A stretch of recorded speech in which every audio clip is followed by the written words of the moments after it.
গল্পকথন বই কল্লোল চ্যাপ্টার 2তে আমাদের আজকের নিবেদন তানকিউল হাসানের গল্প আকিরা কাজুকি। ঘড়ির কাঁটায় বেলা 11টা। টোকিও মেট্রোপলিটন পুলিশের হেডকোয়ার্টার। ডিটেকটিভ ব্রাঞ্চের ইন্সপেক্টর কাতাগাওয়া তার অফিস কক্ষে বসে আছেন। তিনি বসে আরাম পাচ্ছেন না। পেটের ভেতর কেমন যেন গুড়গুড় শব্দ হচ্ছে, একটু আধটু ব্যথাও করছে। ইন্সপেক্টর কাতাগাওয়া পরপর দুটো টক ঢেকুর তুললেন, তারপর মুখ বিকৃত করে 2 চুমুক পানি খেলেন। তার নিজের উপর কিছুটা রাগ হলো। ঘুম থেকে উঠেই মিসো স্যুপ খাওয়াটা উচিত হয়নি, কেমন যেন টকে গিয়েছিল। তিনি কখনো এই স্যুপটি বানান না, ঠিকমতো বানাতেও পারেন না, অথচ এই স্যুপ বানানো জগতের সহজতম রান্নার একটি। প্রথমত দাসি স্টক গরম করতে হবে, তারপর তাতে দিতে হবে পরিমাণ মতো মিসো পেস্ট। পেস্ট স্টকের সাথে মিশে গেলেই তাতে অল্প পরিমাণ সিউইড আর টোফু, ব্যাস বনে গেল মিসো স্যুপ। ইন্সপেক্টর কাতাগাওয়ার মনে হলো তিনি দাসির বদলে হয়তো অন্য কোনো স্টকে মিসো পেস্ট ঢেলেছেন। অবশ্য ঢালাটাও বিচিত্র নয়, তার বাড়ির ফ্রিজ ভর্তি নানান রকম স্টকের বয়ম। কোনটা কি তিনি ঠিকমতো জানেন না। তার রান্নাবান্নার দৌড় ডিমের অমলেট আর কফি বানানোর মধ্যেই সীমাবদ্ধ। তারপরও গতকাল বিকেলবেলা কাজ থেকে ফিরে সোজা রান্নাঘরে ঢুকে পড়লেন। 1 ঘন্টা পরিশ্রমের পর যে বস্তুটি তৈরি হলো তাকে স্যুপ বললে স্যুপ জাতীয় খাবারের অপমান করা হবে। সব জাপানিজদের মতো মিসো স্যুপ তার অতি প্রিয় খাবারের একটি। এই স্যুপটি টোকিও শহরে সবচেয়ে ভালো বানায় আকিকো রামেন। সমস্যা হচ্ছে রেস্টুরেন্টটি প্রায় 2 মাস যাবৎ বন্ধ। কবে খুলবে কে জানে। সাধারণত রেস্টুরেন্ট মালিকরা তাদের ব্যবসা প্রতিষ্ঠান বন্ধ রাখলে দরজায় নোটিশ ঝুলিয়ে রাখে। কেন বন্ধ, কবে আবার খুলবে তার ছোট ব্যাখ্যা থাকে। আকিকো রামেনের দরজায় কোনো নোটিশ ঝুলানো নেই। মেইল বক্স থেকে চিঠি উপচে পড়ছে। ইন্সপেক্টর কাতাগাওয়া একবার ভাবলেন, এদের কি কিছু হয়েছে, খারাপ কিছু? সপ্তাহে তিনি অন্তত 2 দিন কাজ থেকে ফেরার পথে তার প্রিয় রেস্টুরেন্টে ঢু মারেন এবং হতাশ হন। এখনও খোলেনি। আশেপাশের রেস্টুরেন্টগুলোতে জিজ্ঞেস করলেও তিনি কোনো সদুত্তর পাননি। কেউ কিছু জানে না। প্রতিদিনের মতো আজকে ভোরবেলা ঘুম থেকে উঠেই তিনি দাঁত মাজলেন, কাপড় পরলেন। তারপর হঠাৎ মনে হলো এসপ্রেসো মেশিনটি চালু করতে ভুলে গেছেন। তার নিজের উপর রাগ হলো। ভোরবেলা তাকে গরম 1 কাপ কফি খেতে হয়, সেটা অনেক পুরনো অভ্যেস। তিনি ঘড়ির দিকে তাকালেন, তারপর ভাবলেন কফি বানানোর মতো সময় হাতে নেই। অগত্যা তিনি গতরাতে বানানো স্যুপ খেলেন। তারপর থেকেই নানান সমস্যার উদয় হলো। পেট ফুলে গেল, হালকা ব্যথা অনুভূত হতে লাগলো। এক্ষুনি বাথরুমে যেতে হবে, এরকম অবস্থা। ইন্সপেক্টর কাতাগাওয়া ভাবলেন, এসপ্রেসো মেশিন চালু করলে তাকে নিশ্চয়ই এই নষ্ট স্যুপ খেতে হতো না। এমনটা ইদানিং তার প্রায়ই হচ্ছে। এটা ভুলে যাচ্ছেন, ওটা ভুলে যাচ্ছেন। এটা কি বয়সের দোষ নাকি আলঝেইমার্স রোগের লক্ষণ? তার পরিবারের কারোরই এই রোগ ছিল না। তার বাবা হুরাগাওয়া সান প্রায় 102 বছর বেঁচে ছিলেন। শেষের দিকে একেবারে অথর্ব পর্যায়ে চলে গিয়েছিলেন। সারাক্ষণ বিছানায় শুয়ে থাকতেন, অথচ মৃত্যুর পূর্ব মুহূর্ত পর্যন্ত তার স্মৃতিশক্তি ছিল প্রখর। ইন্সপেক্টর কাতাগাওয়া মনে মনে সিদ্ধান্ত নিয়ে ফেললেন তিনি ডাক্তার দেখাবেন। ডাক্তারকে বলবেন তিনি ইদানিং সবকিছু ভুলে যাচ্ছেন। আবার ভাবলেন হয়তোবা তার এসব চিন্তা অবান্তর। বয়স বাড়ার সাথে সাথে এমনিতেই মানুষের স্মৃতিশক্তি কিছুটা লোপ পায়। মগজের ভেতরের নিউরনগুলো পুরনো সব ফাইলকে ডিলিট করে নতুন ফাইলের জন্য জায়গা করে দেয়। এটাই জগতের নিয়ম। ইন্সপেক্টর কাতাগাওয়া সুপের বাটি সিঙ্কে রাখতে রাখতে ছোট্ট একটা নিঃশ্বাস ফেললেন। তার স্ত্রী বাসায় থাকলে নিশ্চয়ই এই সমস্যা হতো না। ঘুম থেকে ওঠার পর বিছানার পাশে ইস্ত্রি করা ইউনিফর্ম রেডি থাকত। খাবার টেবিলে সকালের নাস্তা, কফি রেডি থাকত। পাশে রাখা থাকত জাপান টাইমসের ওই দিনের ফ্রেশ কপি। তার মনে একটি প্রশ্ন উকি দিল, তিনি কি তার স্ত্রীর ওপর একটু বেশি নির্ভরশীল? হতে পারে তার স্ত্রী তাকে কখনো কিছু করতে দেন না, এটা কি তার অন্যতম কারণ? অফিসে তিনি তুখোড় অফিসার হলেও বাসায় তিনি নিষ্কর্মা জড় পদার্থ, যিনি টিভিটাও ঠিকমতো ছাড়তে পারেন না। কোনো কিছুর প্রয়োজন হলেই ব্যাকুল স্বরে তিনি স্ত্রীকে ডাকেন। ইন্সপেক্টর কাতাগাওয়া একটা স্বস্তির নিঃশ্বাস ফেলে মনে মনে বললেন, আর মাত্র কটা দিন, মাইয়মি বাসায় ফিরলেই সব ঠিক হয়ে যাবে। একা একা অসহ্য লাগছে। স্ত্রীর সাথে গত রাতেই তার কথা হয়েছে। তিনি যে স্যুপ বানিয়েছেন এটা অবশ্য স্ত্রীকে বলেননি। পুরো ব্যাপারটা চেপে গেছেন। বললে নিশ্চয়ই রেগে যেত, প্রশ্ন করে করে মাথা ধরিয়ে দিত, হয়তো বা রাগত সারে বলতো, কেন তুমি স্যুপ বানাতে গেলে? যা পারো না সেটা কেন করতে যাও? পুরো চোলা নিশ্চয়ই মালা করে ফেলেছ। আমি তো 2 সপ্তাহের খাবার রান্না করে ডিপ ফ্রিজে রেখে এসেছি, গরম করলেই পারতে, ইত্যাদি। স্ত্রীর সাথে কথা বলার সময় ইন্সপেক্টর সাহেব তার রান্নাঘরের দিকে হতাশ চোখে তাকালেন এবং নিজের উপর কিছুটা বিরক্ত হলেন। পুরো রান্নাঘরের উপর দিয়ে মনে হচ্ছে কোনো ক্যাটাগরি 5 সাইক্লোন বয়ে গেছে। সাইক্লোন যেমন সবকিছু লণ্ডভণ্ড করে দেয়, তার রান্নাঘরেরও একই অবস্থা। এঁটো প্লেট বাসন সিঙ্কে পড়ে আছে। কিচেন কাউন্টারের উপর সাদা রঙের কিসের গুঁড়ো পড়ে আছে। কি সেটা? চিনি নাকি লবণ? দুটোরই তো রঙে এক। মেঝেতে গাঢ় বাদামি রঙের দাগ পড়েছে। কিসের দাগ কে জানে, কফির না স্যুপের? স্ত্রী ফেরার আগে সবকিছু ঝকঝকে তকতকে করে রাখতে হবে, না রাখলে বিরাট সমস্যা। ইন্সপেক্টর কাতাগাওয়ার স্ত্রী মায়ুমি কাতাগাওয়া চরম সূচিবায়গ্রস্ত মানুষ। বাসায় সারাক্ষণ তার সময় কাটে ধোয়া মোছা করে। মায়ুমে গেছেন তাইওয়ানে, সেখানে তাদের একমাত্র কন্যা জামাই নিয়ে থাকে। মেয়ের জামাই জাপানিজ দূতাবাসে চাকরি করে। কিছুদিন হলো মেয়েটার শরীর ভালো যাচ্ছে না, প্রেগন্যান্সির লাস্ট স্টেজ, হাতে পায়ে পানি এসেছে।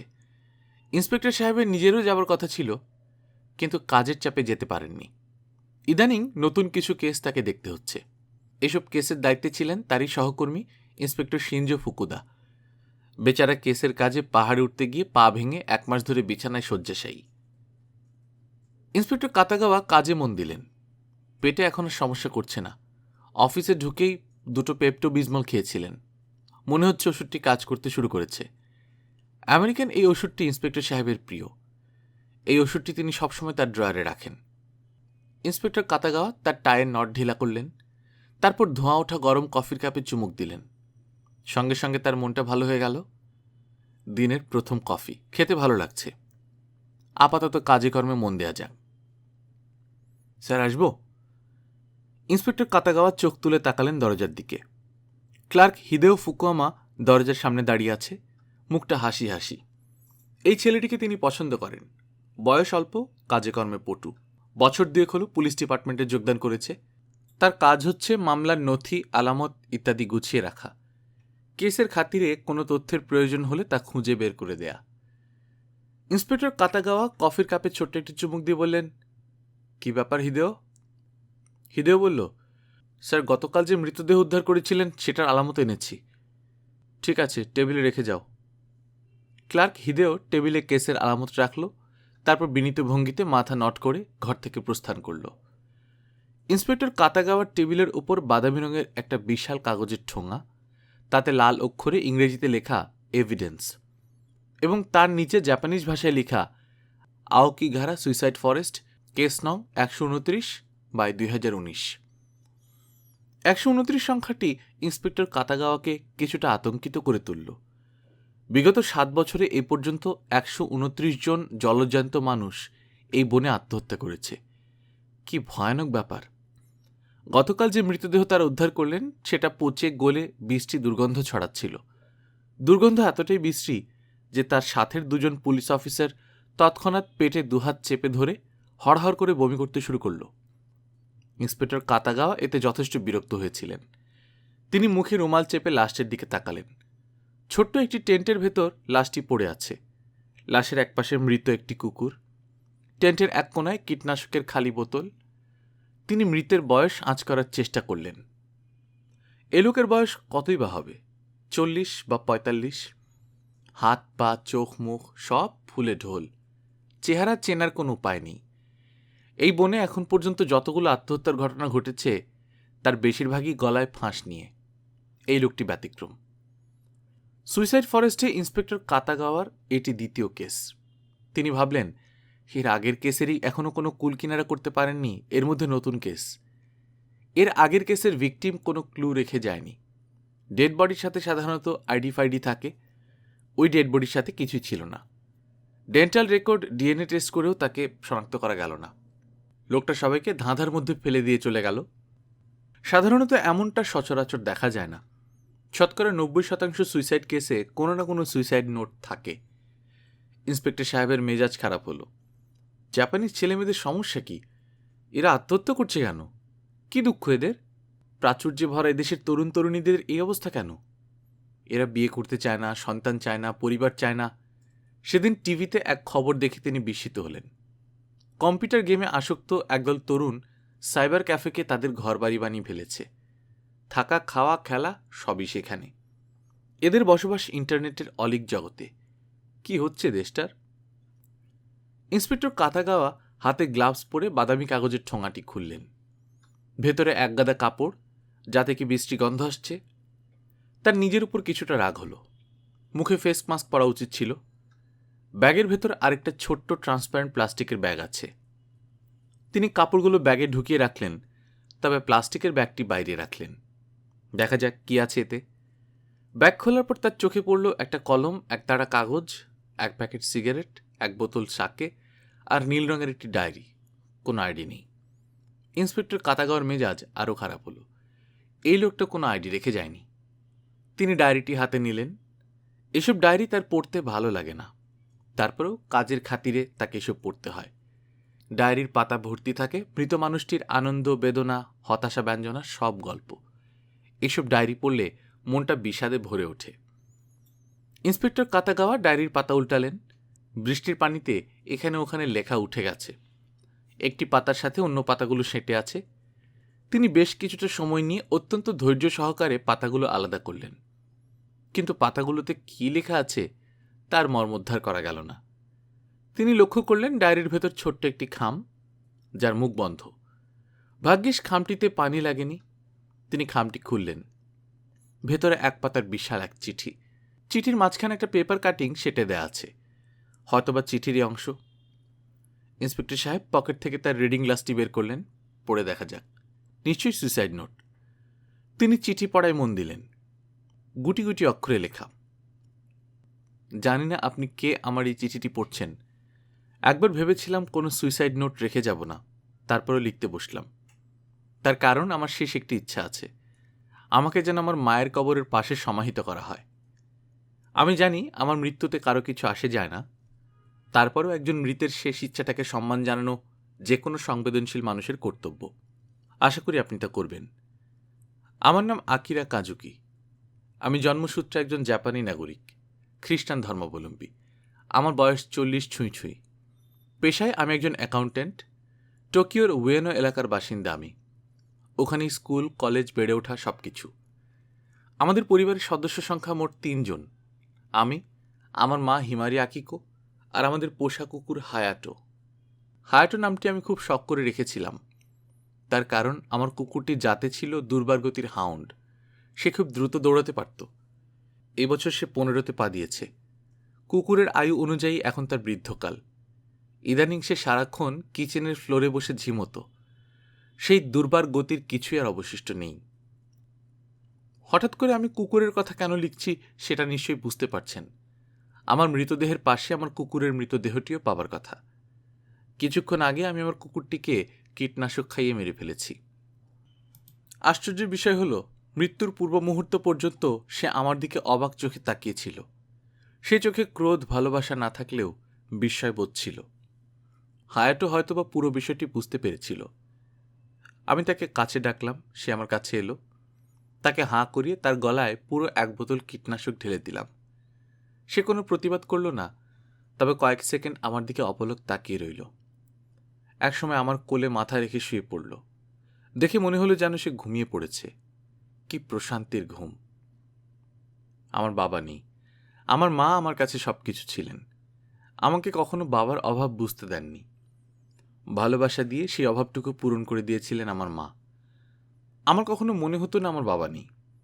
বাবার সঙ্গে আমার কখনো দেখাও হয়নি। সেটা অবশ্য তার দোষ না। যে রাতে আমার জন্ম হয় সে রাতে তিনি গাড়ি অ্যাক্সিডেন্টে মারা যান। আমার মা তখন হাসপাতালের প্রসব বেদনায় কাতরাচ্ছিলেন, বারবার এদিক ওদিক তাকাচ্ছিলেন। তার মাকে কিছুক্ষণ পরপর প্রশ্ন করছিলেন, মা এখনো আসছে না কেন? তার মা সে রাতে অভয় দিয়ে বলেছিলেন, আসবে, একটু ধৈর্য ধরো, এখনই চলে আসবে। বলাই বাহুল্য, আমার বাবা আর কখনো ফেরেননি। আমি প্রায় ভাবতাম মা কেন তার পুত্রের নাম আকিরা কাজুকি রেখেছিলেন। একজন জাপানিজ হিসেবে আমার নামের অর্থ নিশ্চয়ই আপনার জানার কথা। যদি না জেনে থাকেন তাহলে বলি, আকিরা কাজুকি অর্থ হচ্ছে উজ্জ্বল আলো। যদিও আমি উজ্জ্বল আলো হয়ে আমার মায়ের জীবনে আসিনি, আমি এসেছি এক অন্ধকার গহ্বর হয়ে, যা অমাবস্যার রাতের মতোই নিকষ কালো। আমার জন্মের সন্ধিক্ষণেই আমার মা সেই গহ্বরে পড়েছিলেন। এক নাগাড়ে এতগুলো বছর আমাকে টেনেছেন।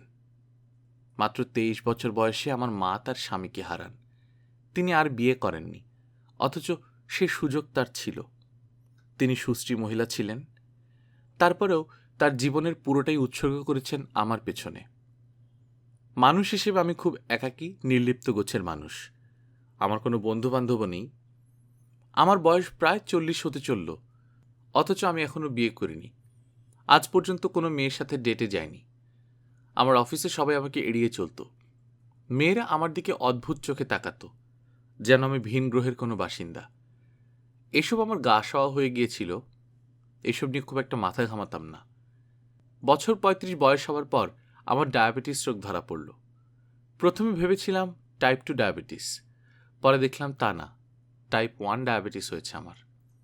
দিনে 2 বার ইনসুলিন নিতে হতো। 2 বছরের মাথায় আমার চোখের সমস্যা দেখা দিল, দাঁতের সমস্যা দেখা দিল, একসময় কিডনিতেও সমস্যা দেখা দিল।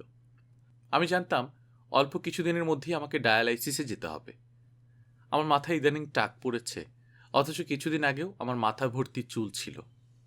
আমার মা প্রায়ই আমার দিকে করুণ চোখে তাকাতেন, আমাকে বুকে জড়িয়ে ধরে বলতেন, তোর শরীরটা দিন দিন খারাপ হয়ে যাচ্ছে কেন? আমি কোনো উত্তর দিতাম না, কী বা বলবো।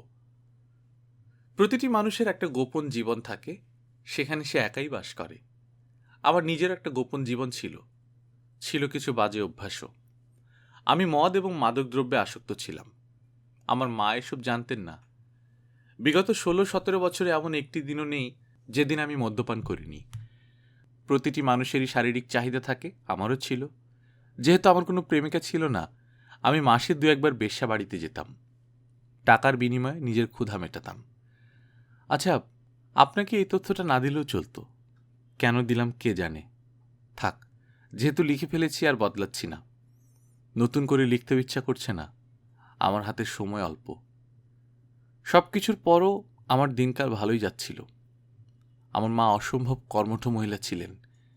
ডাউনটাউন টোকিওর শিনাগাওয়াতে আমাদের আকিকো রামেন নামে ছোট্ট একটি 8 সিটের রামেন রেস্টুরেন্ট ছিল, হয়তোবা এখনও আছে, যার কলাপসিবলে বিশাল এক তালা ঝুলছে।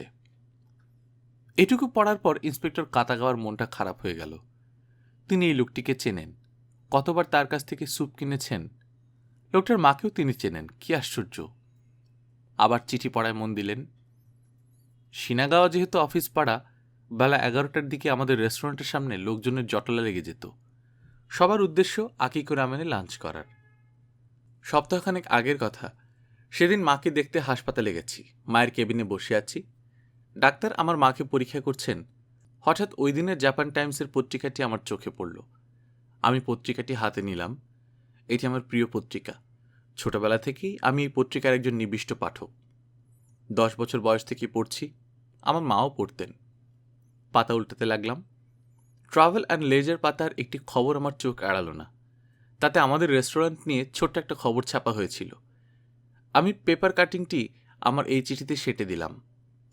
ইন্সপেক্টর কাতাগাওয়া পেপার কাটিংটি পড়লেন। তাতে লেখা, আকিকো রামেন মাসখানেক যাবৎ বন্ধ কেন? নিজস্ব সংবাদদাতা, টোকিওর ভোজন রসিকদের অতি প্রিয় রামেন রেস্টুরেন্ট আকিকো রামেন মাসখানেক হতে চলল বন্ধ রয়েছে। বিগত 18 বছরে এমন ঘটনা এই প্রথম। আমাদের পত্রিকা অফিসে প্রায় ফোন আসে, আকিকো রামেন বন্ধ কেন? বিশেষ সূত্রে জানতে পারি রেস্টুরেন্টের মালিক হিমারি আকিকো মরণব্যাধি ক্যান্সারে আক্রান্ত। তার চিকিৎসা চলছে। হিমারি আকিকো দ্রুত সুস্থ হয়ে শীঘ্রই আমাদের মাঝে ফিরে আসবেন, এটাই কামনা করছি। মাকে এই রিপোর্ট পড়ে শোনানোর পর তিনি অশ্রুসজল চোখে আমার দিকে তাকিয়ে রইলেন। এটুকু পড়ার পর ইন্সপেক্টর কাতাগাওয়ার নিজের ওপর খুব রাগ হলো। তার বাসায় প্রতিদিন ভোরবেলা হকার জাপান টাইমস দিয়ে যায়, এই খবরটা তার চোখ এড়ালো কি করে? তিনি চিঠির বাকি অংশটুকু পড়ায় মন দিলেন। গতকাল ভোরবেলা মাকে দেখতে যখন টোকিও ক্যান্সার সেন্টারে আসি, তখন ঘড়ির কাঁটায় বেলা 11টা। চমৎকার একটি দিন। নীল আকাশে সাদা মেঘের ছোপ। রোদে চারদিক ঝলমল করছে। বিশাল জানালার পাশের বিছানায় আমার মা চুপচাপ শুয়ে আছেন, তার পুরো শরীর সাদা কাপড়ে ঢাকা, নীরব নিথর। আমি চুপচাপ তার মাথার কাছে বসে রইলাম। আমি জানি উনি আর কখনো জেগে উঠবেন না, আমার দিকে হাসি মুখে তাকাবেন না। আমার মা বৃষ্টি সহ্য করতে পারতেন না। তার ভাষায় বৃষ্টি হলো ঈশ্বরের কান্না, এতে আনন্দের কিছু নেই। ঈশ্বরের হাসি হচ্ছে একটি সুন্দর রৌদ্রোজ্জ্বল দিন। তার বিচিত্র কিছু শখ ছিল। আমাকে প্রায়ই বলতেন তার মৃত্যু যেন হয় রৌদ্রোজ্জ্বল সুন্দর একটি দিনে। ঈশ্বর তার সে আশা পূরণ করতে কুণ্ঠাবোধ করেননি। তার মৃত্যু হয়েছিল ঝলমলে রোদেল এক সকালে। মায়ের মৃত্যুতে আমি কাঁদিনি, কেন জানি আমার কান্না আসছিল না। ঘনিষ্ঠ বন্ধু বা নিকটাত্মীয় বলতে আমার তেমন কেউ নেই যে আমার পিঠে হাত রাখবে, মাথায় হাত বুলিয়ে দেবে, আমার দুঃখের দুঃখী হবে, সান্ত্বনার দুটো কথা শোনাবে।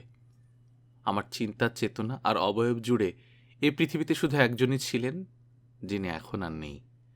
কর্তব্যরত ডাক্তার যখন মায়ের মৃত চেহারা আমাকে দেখাতে চাইলেন, আমি তাকে বারণ করলাম। কেন জানি আমার ইচ্ছে করেনি।